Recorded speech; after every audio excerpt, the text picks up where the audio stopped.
অখিল গগৈ ডাঙৰীয়াই ইমান সোনকালে কাৰোবাক মাফ খোজাটো বা ক্ষমা খোজাটো আজিলৈকে মই দেখা নাছিলোঁ।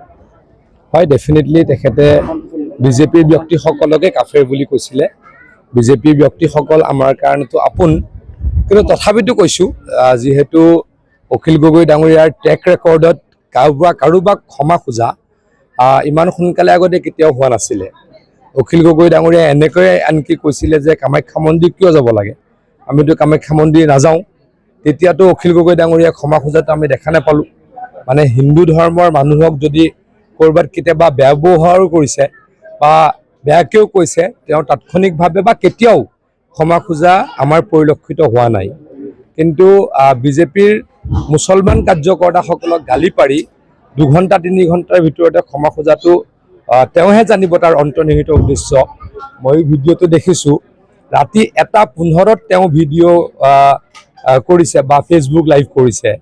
ইমান কি তেওঁৰ গাত লাগিলে, কোনে তেওঁক ইমান প্ৰেছাৰ দিলে যে ৰাতি দুভাগ ৰাতি তেওঁ নোখোৱাকৈ থাকি ফেচবুক লাইভ কৰিব লগা হ'ল।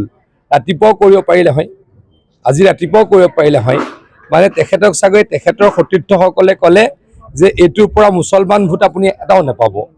তেওঁৰ যিহেতু মতলব অকল মুছলমান ভোটেই, আমি সকলোৰে ভোট আজিকালি বিচাৰোঁ, সকলো জানে। মুখ্যমন্ত্ৰী ডাঙৰীয়াইতো এতিয়া সকলোৰে ভোট বিচাৰে, আমি সকলোৰে ভোট বিচাৰোঁ, আমিতো অস্বীকাৰ নকৰোঁ। মই আজি পৰহি তাৰ আগদিনাখন যোৱা পৰহি মই ধিংৰূপহীত সভা অনুষ্ঠিত কৰিছোঁ। আজিও মই চামগুৰি সমিতিত সভাত অংশগ্ৰহণ কৰিম। আমিতো সকলোৰে ভোট বিচাৰোঁ, আমি কাকো বেয়া ব্যৱহাৰ নকৰোঁ। আমি কওঁ যে সকলো ৰাষ্ট্ৰবাদী হওক, সকলো ভাৰতীয় হওক, নেশ্যনেলিষ্ট হওক। আমি এটা কথা বেয়া পাওঁ, অসমত থাকি যদি পাকিস্তান ছাপোৰ্ট কৰে কোনোবাই, তেতিয়াতো আমি বেয়া পাওঁ, এইটো আমি অপেনলি কওঁ। কিন্তু এনেকৈ আমি কোনো ধৰ্মক অসন্মান নকৰোঁ। অখিল গগৈ ডাঙৰীয়াই কামাখ্যা মন্দিৰলৈ নাযাওঁ বুলি হিন্দুৰ ধৰ্মীয় অনুভূতিত আঘাত কৰে, আৰু মুছলমান মানুহে কিবা এটা ক'লে বেয়া পালে বুলিয়ে ৰাতি 1 বজাত ফেচবুক লাইভত আহে। গতিকে তেওঁৰ কাৰ প্ৰতি আনুগত্য, কাৰ প্ৰতি সন্মান, এই কথা সকলোৱে জানে। দেখা গৈছে যে ফেচবুকত বহুত গ্ৰেপ্তাৰ হ'বলগীয়া হৈছে অসমত, এই প্ৰক্ৰিয়াটো এই বিষয়টো চিন্তা চৰ্চা নিশ্চয়কৈ চলি আছে, নিশ্চয়কৈ চৰকাৰী ক্ষেত্ৰত বিহিত ব্যৱস্থা। আৰু এটা প্ৰশ্ন, কংগ্ৰেছ নেতা আহে কিন্তু প্ৰাৰ্থীবিলাকৰ মিটিঙত দেখা নাই। কংগ্ৰেছততো মানুহে নাথাকে। মই বহুতো বেছিকৈ নকওঁ, এগৰাকী ডাঙৰ নেতা, আপোনালোকৰ এই অঞ্চলৰে সাংসদ, তেখেতৰ এখন মিটিং ডিগবৈত দেখিছিলোঁ, মই টিভিতে ক'ৰবাত দেখিছিলোঁ।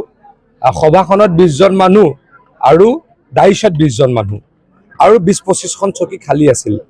গতিকে তেওঁলোক ইমান ডাঙৰ ডাঙৰ নেতা, গতিকে তেওঁলোকৰ সভাত মানুহ নোহোৱাটোৱে বুজাই যে কংগ্ৰেছ দলৰ অৱস্থা বেয়া। প্ৰাৰ্থীও নাই, মইতো নাজানো, কিন্তু আপোনাৰ মুখতে জানিলোঁ। প্ৰাৰ্থীয়ে যদি পলাই পত্ৰং দিছে, তেতিয়াহ'লে কংগ্ৰেছৰ অৱস্থা সঁচাকৈ বেয়া হৈছে।